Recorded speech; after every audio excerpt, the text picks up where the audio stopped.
Hey folks, Jackdaw here with the ultimate breakdown of Dragon Age: The Veilguard's gameplay that ever did exist. Today we're diving deep into the first 20 minutes of gameplay footage, drawing direct insights from previews by Gaming Press, discussions with the developers themselves, and my own opinions as a hardcore Dragon Age fan thrown in there. Essentially, this is everything we know so far in regards to the gameplay of good old Dave. So buckle up, get your tinfoil hats out, wipe away your clown tears, and let us all commence into this like Solas' eagerness to destroy the Veil and my Lavellan's own heart. So straight away the journey begins. According to Digital Trends, the Veilguard begins with a key cinematic where Varric explains Solas' backstory, this being the same one we saw on Dragon Age Day 2022. The prideful elven god aims to destroy the Veil, even if it means unleashing world-ending destruction upon Thedas.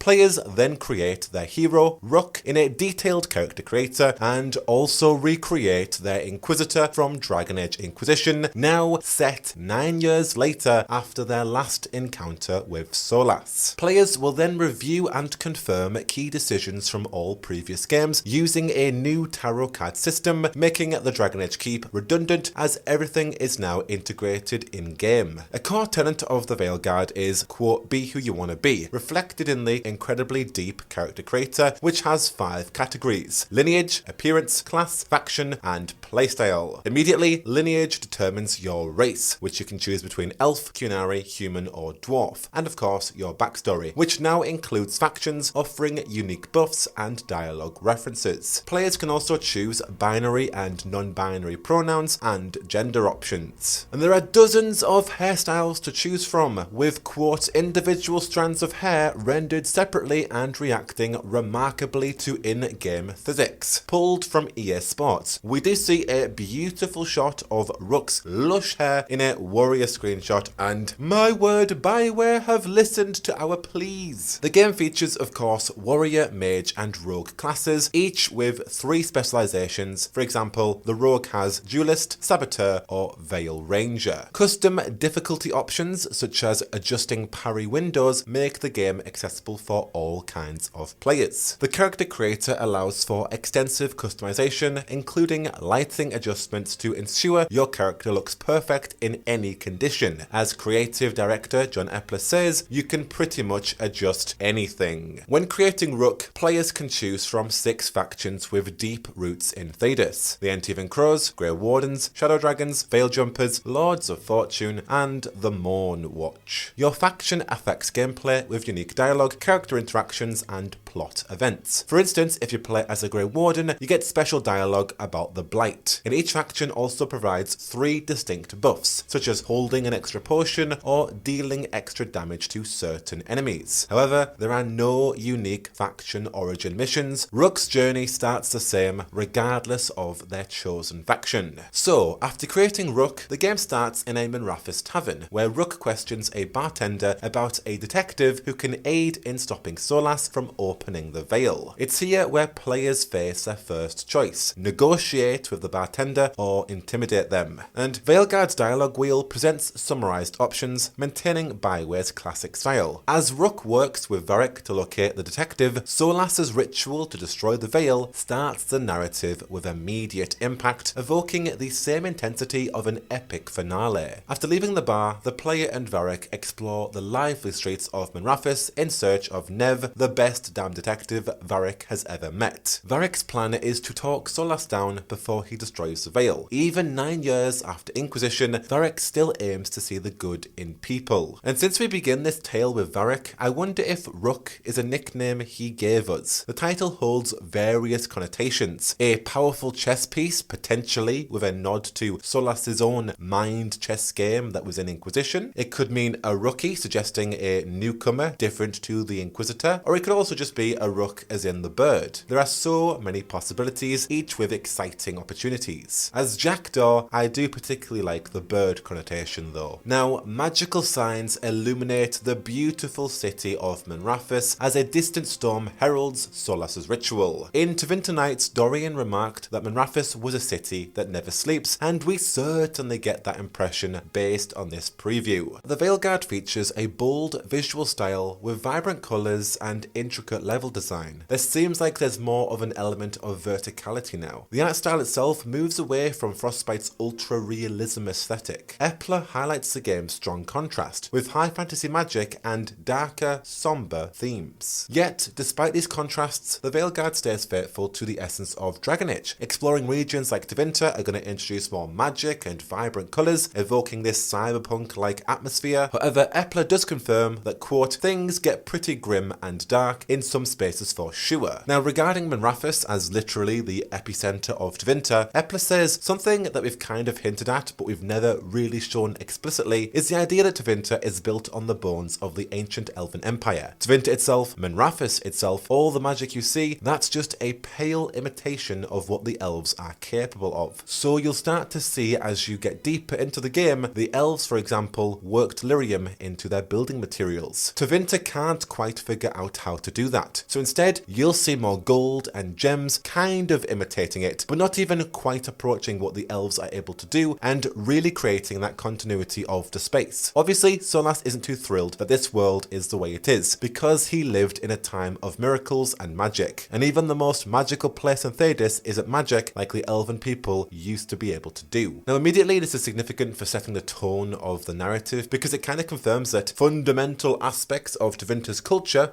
like its religion, point to a specific elven origin, basically hinting that Tevinter's old gods might actually be the evil elven gods all along, a fan theory widely accepted as gospel at this point, especially considering there are two elven gods at the center of this narrative, and, you know, there are only two Tevinter old gods remaining following the fifth blight. Moving on, there are 4 voice options for Rook, apparently according to an eagle-eyed fan. 2 American and 2 British options. In this demo, Rook had a gruff, throaty British voice, which I've seen some compare to Magnus Brunn, the voice of Ivor in Assassin's Creed Valhalla. While that comparison makes sense, it's not confirmed, and I don't particularly think it is. I don't recognise this voice in the slightest, to be honest. It's really cool though. Now, as Varric and Rook are walking through the city, we see this woman stopped by the Manrafus Circle of Magi for unclear reasons. The city's on high alert because of the ritual and are probably looking for whoever's the source of it, but by this very spotlight and calling out this woman, it gives off strong Big Brother vibes, if you know what I mean. Full-on 1984 vibes, really showcasing the class systems in place in Tevinter. Additionally, I'd be remiss not to mention the fantastic facial animations and cinematic style that surpasses Inquisition. The detailing, including rain effects and hair physics, is so impressive. Additionally, just as impressive, Veilguard will include a photo mode, which is just going to add 157 more hours to my playthrough. And so as this ritual begins and it's shaking up Manrafus, demons start to flood the streets. Rook and Varric rush through the streets and encounter Harding, our favourite scout from Inquisition, who now returns as a companion, now with a full romance storyline. Epler said Harding was one of the earliest characters that we wanted to bring into this because she was such a fan favourite. It's been a tradition in Dragon Age to bring back smaller characters and make them followers based on fan response. Obviously, Isabella in DA2, Cassandra in Inquisition, and then Harding in DA4. So folks, even though it's so early to say this, look out for your favourites in DA4 that could come back as companions in DA5. Now, regardless of your gender, you can romance any of these 7 companions. Game director Corinne Bush confirms that you'll be able to start flirting with everyone pretty early on as you recruit all 7 companions throughout the first act. But she clarifies it's not until the later parts of the game where you really commit to a romance and it gets pretty spicy. Now, some of them are more spicier than others. Just like real life, our companions have such diverse personalities. Some of them are more physical, more aggressive, and some of them are more... We have a gentleman necromancer, for instance, that is more intimate and sensual. Bush also said that if the player chooses not to pursue a romance with Harding, for instance, Harding might actually get together with Tash. Go hard, Tash. And the same goes for the rest of the gang. Also, Dat V, or Dave, Detective is a mature game. It does include nudity for those spicier romances too. Now the dialogue was showcased properly here, returning emoticon icons that match the player's responses. Here we saw assertive, worried or stern. It's also implied that Rook has met Harding before as she kept their gear. And Rook offers exposition into the tavern scene that we didn't see in this gameplay but happened at the very start, stating that the Venatori intercepted Nev first, explaining her absence from their meeting point at the tavern. Apparently the Venatori bribed the bar owner for silence. But either intimidating or persuading the bar owner, Rook got the information out of them, revealing Nev was being taken to Dumat's Plaza. Varric asks Harding to lead the way, but she suggests Rook, identified as a shadow dragon, should take the lead, since presumably they know Manrathis more. And this illustrates how factions influence conversations and choices. And then we see the first scenes of combat with a Rook rogue. Instantly, Veilguard emphasizes more action gameplay. Combat is fast-paced and it's mostly in real time, with frequent dodging, parrying, and building up a meter for special abilities. Each class also now has its own ranged attack, marking a departure from Dragon Age Origins' slower CRPG-inspired combat style. Now regarding the three classes, the warrior class wields of course a sword and a shield or a two-handed weapon, enabling them to send enemies flying. Their special ability includes a shield lob attack. The warrior skill tree particularly is divided into three sections: defense orientated, weapon orientated, and ability orientated. For instance, to reach the brand new Reaper specialization, I'm not reading that wrong, it's not Reaver, it has been quoted here 3 times, Reaper, you should choose to progress through the ability section rather than the defense section. This flexible approach now allows for more customized paths to specializations. The rogue class, as we can tell, emphasizes quick movement and precision, using either a bow or dual swords to deliver powerful, lethal strikes. Now rogues can utilize momentum, a resource system that builds up consecutive hits, allowing for special attacks like hip-fire bow shots. And lastly, mages can use a variety of magical attacks to incinerate, freeze, electrocute, and crush enemies. They can fight from a distance or engage in close quarters combat. Each class has unique abilities and elemental attacks, with enemies possessing specific weaknesses and resistances. Healing magic also makes a return in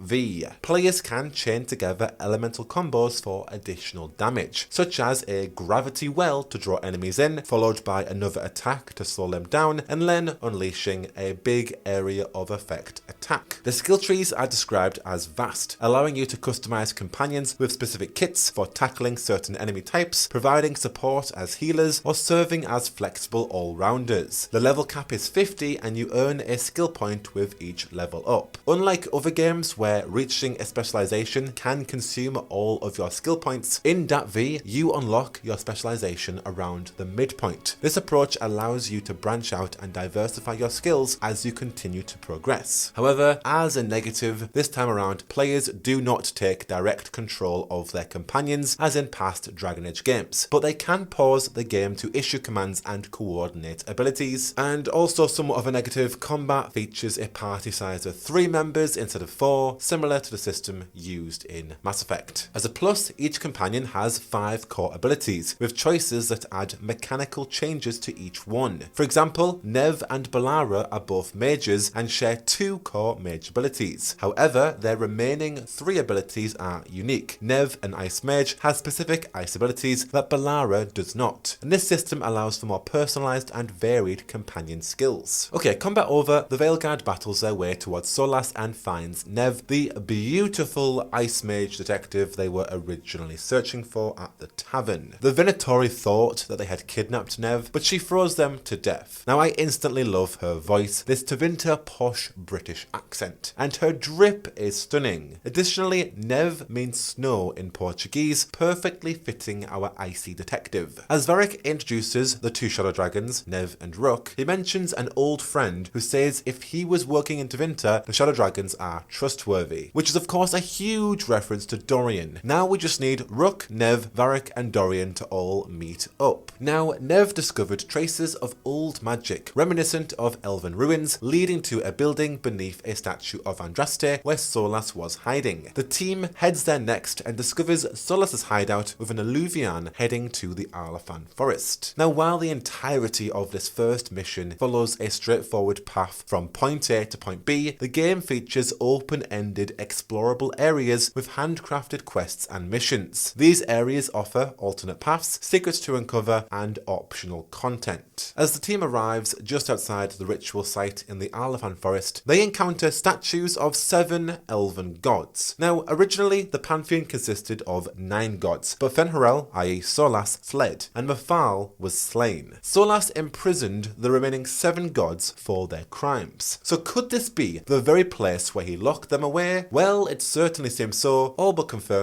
by the end of this entire gameplay section. And as this ritual progresses, a beam shoots from one of the statues straight into the sky, causing a massive tremor. And I think I know what's going on here. I feel like Solas is systematically killing each of the elven gods, whose essence resides between the physical world and the Fade, and is now somehow connected because of his attempt to destroy the Veil. Another beam of another statue fires into the sky as the tremors get worse. Could that be another god killed? Now, in an extended demo of the first mission, the media experienced light platforming through detailed city areas leading to a crumbling castle filled with ancient elven secrets and lore about the elven gods before the team arrived at the ritual site. And this is just a quick way to get everybody up to the same page on who the elven gods are and why they're probably so evil. At this point, we see that 5 out of the 7 statues literally have beams fired above them, speculatively confirming that Solas has just killed 5 of the sleeping gods, now with 2 left. Rook then faces a mini-boss fight with a vicious pride demon. And this real-time combat encounter, featuring impressive particle effects, requires players to use all the skills learned before they can confront Solas. And as the next cutscene plays, Rook has a choice to persuade or challenge Varric from immediately confronting Solas. And here we see the approval system has returned. Challenging Varric to not do it has Harding approve, with Nev disapproving. Regardless, Varric remains stubborn in changing his old friend's mind. And so Varric passes the torch to Rook and confronts Solas, who is using the red lyrium idol ritual blade to destroy the Veil and kill the elven gods. This same blade appears in key art with Rook, suggesting it may very well end up in Rook's hands sometime soon. Varric approaches Solas and calls him Chuckles, trying to evoke their past friendship. Solas menacingly faces his old friend in his new appearance that we saw in the Game Awards 2020 trailer. Despite Varric's best efforts, Solas remains determined to destroy the Veil, calling it a wound inflicted on this world. It must be healed, believing there are worse fates than death if it remains intact. And Solas has taken precautions to minimize the damage. But Varric begs Solas to listen. However, Solas destroys Bianca in a flash with petrifying magic. Not verbatim, but I think the worse fate than death if the Veil isn't destroyed part that Solas mentioned likely refers to the sleeping elven gods. And so Rook decides to bring down the statues to stop Solas' ritual, bringing Harding along with them instead of Nev, which hints at the possibility of losing some characters throughout the story, similar to Mass Effect 2's Suicide Mission, but now throughout the overall experience. And during this sequence, as they try and destroy the statue, Varric continues to speak to Solas, saying, "Me? Take down the Dread Wolf? I'm flattered. No, just came to ask a question. You rebel against the other gods? That's a disaster. You imprison them, create the Veil, and that's a disaster. How will this time work out any better? Tell me that." And Solas responds, "I understand your hesitance, but what I do now must be done. This is beyond your comprehension." And as the central statue of the elven gods begins to collapse, Varric questions Solas about his actions. But Solas reminds Varric of his pragmatism, explaining that if there was a better alternative, he would have done that. He insists that this story will not end with his downfall, as the statues ironically fall down around him. And amidst this falling debris, Solas literally screams no and uses a powerful spell to deflect a collapsing statue, separating himself from the ritual. Meanwhile, Rook shares their first proper glance with Solas as 2 evil elven gods awake from their slumber. Solas appears terrified as the 2 gods stand beside him. And the gameplay concludes with Solas confronting the elven gods he once imprisoned for killing Mafal, believing they deserved eternal torment, that being the only fitting punishment. Now, regardless of Solas' morality, these gods posed the true threat in the Veilguard, appearing genuinely malevolent. And I know we say that and Solas was literally just about to destroy this world, but from what we gather, they're even worse than him, because he actually is morally complex and is doing it for a reason that could be understood in some way. It's just his actions are not good. And so these evil elven gods aim to blight this world and declare, quote, their their peace and comfort of their reign, which was hinted in the 2023 Thedas Calls teaser with that ominous male voiceover at the end. Now, the twisted, masked figure on the left to me is Gillinan, the mother of the Hala, who is credited with creating giants, monsters and beasts. Literally, her muted appearance here directly connects to the Grey Warden's discovery in Neverwinter Nights, where we saw this chamber with a ghastly seaweed pool that actually created grotesque beings, some of them darkspawn, which is all just very apt given the nature and aesthetic of this figure, and also given the fact that the elven gods are blighting this world. Now, the figure on the right, I think, is Elganan, the Allfather and the eldest of the sun, known as the elven god of vengeance and the sun, a contrast to Mafal. And speaking of contrasts, we have Elganan as the sun and Mafal as the moon, which then we have the emergent compendium's prophecy, two shadowed spheres among stars, an eclipse as Fenrirel stirred. This prophecy gains even more meaning with the eclipse and the massive dragon shown at the end of the Xbox reveal trailer. Additionally, Elganan is a male figure tying perfectly with the voiceover from the Thedas Calls trailer. Now, these two figures could be any member of the Pantheon who weren't killed by Solas. These are just my two biggest contenders, but I'd love to know if you have any inkling on who else they could be. But it's unclear what these gods' plans are going to do with Solas. They're probably going to be incredibly pissed if he has indeed just killed 5 of their brethren. I think they're going to probably imprison him in the Black City and then begin blighting this world, which mirrors the fresco that Solas painted. This raises the possibility that Solas created the painting while actually imprisoned in the Black City, because he always paints past events, and he's actually also wearing the same outfit when we saw him in the Game Wars trailer to what he's wearing now, almost as if he painted it straight after these events. Additionally, the same very fresco revealed the Black City tainted with red lyrium or blight, and the Dread Wolf was depicted with blue eyes like lyrium, yet teeth resembling red lyrium, which to me suggests that Solas' desperation to destroy the Veil while being imprisoned has led him to taint himself with the blight. And so with Solas potentially locked away and our Rook partly responsible for freeing the elven gods, of course we had good intentions, trying to stop the Veil from being destroyed but actually unleashing somewhat of a greater evil, I think this could open a narrative where Rook teams up with Solas to stop the chaos they both inadvertently unleashed. It also gives us a subtle way to relate to Solas. Our intentions are really good, but our actions were absolutely wrong, just like Solas really. And this actually could lead to potential closure for Solas, as this failed attempt to destroy the Veil instead released malevolent gods threatening the world. And Rook's actions, combined with the evident evil of the elven gods, might actually in the end sway Solas to abandon his quest. As Varric hinted at the very quieter but now revealed dialogue, Solas rebelled against the elven gods, and that was a disaster. He then created the Veil, and guess what? That was a disaster. And now, by attempting to destroy the Veil, which literally would be a disaster anyway because it's pure destruction for Thedas, he's instead unleashed 2 of this world's most evil gods onto it, which is an ultimate disaster. So is the Veilguard setting up an ending where Solas might actually give up his goal to destroy the Veil and realize his actions have led to disaster, and maybe this isn't the way anymore? Well, based on that dialogue and based on what's really happening, it definitely seems like it is, at least that being one potential avenue for his story. And on top of that, it's going to be so interesting to see how much influence Inquisitor Lavellan, who romanced Solas, is going to have on Solas' narrative arc, and whether Solas, having seen the consequences of his failure, might reconsider his mission and choose a different path, perhaps growing old with the Inquisitor and falling into retirement together. Ultimately though, this was the best Dragon Age introduction by far. What a way to start this narrative, kick off Solas' scheme and seamlessly tie Rook into all of this. I'm so excited to see more. I genuinely think that this Dragon Age has the very potential to have the best story in a BioWare game yet. I'm not being hyperbolic, genuinely I mean it. Solas as an anti-hero is perfect. Rook's connection to this all, the Inquisitor is going to be involved in some regard. We have a beautiful setup in Tevinter with a plethora of other biomes we're going to go to with this more linear with freedom approach. We're in for a fantastic time, honestly. Now, BioWare have also confirmed that DAT.TV is going to feature, quote, killer cameos from past games. And I hope by killer, they mean like, oh yeah, cool, rad, yeah, totally cool, sick. And not killer as in they're going to kill characters, like killing the Inquisitor, or Dorian, or Varric. We've already lost Bianca, for goodness sake. Don't do it to us, BioWare, please, don't. And also we have our new hub area name, which is called the Lighthouse, akin to Skyhold or the Normandy, serving as our central base for the player, and I'm super excited to learn more about that when we get this Game Informer reveal next week. But overall folks, this has been my ultimate breakdown. We are currently getting so